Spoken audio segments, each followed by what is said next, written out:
All right, let's talk about load testing some batteries, checking voltage. So these batteries are going to be U1. They're 35 amp 12 volt batteries. Quick scenario, patient calls stating that the batteries are not holding a charge. Typically they'll say that the batteries are running low really fast. So when you go out there to do a voltage check or to eval the power chair, scooter, whatever it is, typically you go through the charging port on the scooter itself. And if they are decent batteries, you're going to get about 24.5. If they had the batteries charging all night, you'll probably get a higher number, about 25. But that doesn't mean, it means the batteries are good at that point. Once you start driving it, it might drop. But anyway, so let's go into the testing. So voltmeter, I'm going to set it at 200 volts. And I'm going to check each battery individually. I'm going to do positive with positive, negative with negative on the first battery. And if you can see, I'm reading 12.7. And that's on the first battery. Okay. Second battery, let's see what the second battery is reading. It's going to read 12.7 as well.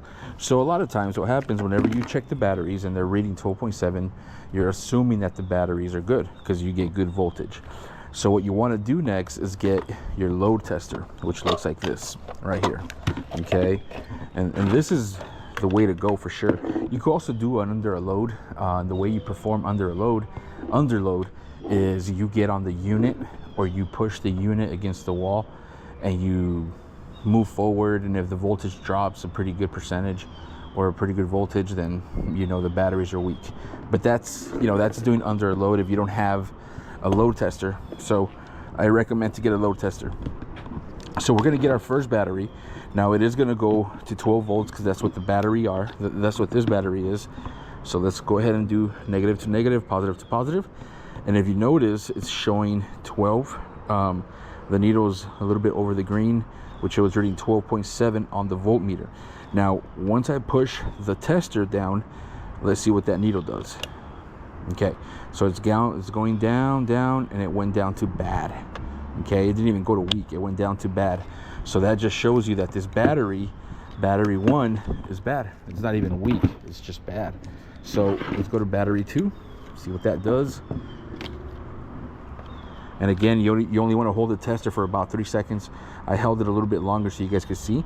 But again, the needle's above the 12. Let's check it out. Perfect. So that one just shows weak. It's a little bit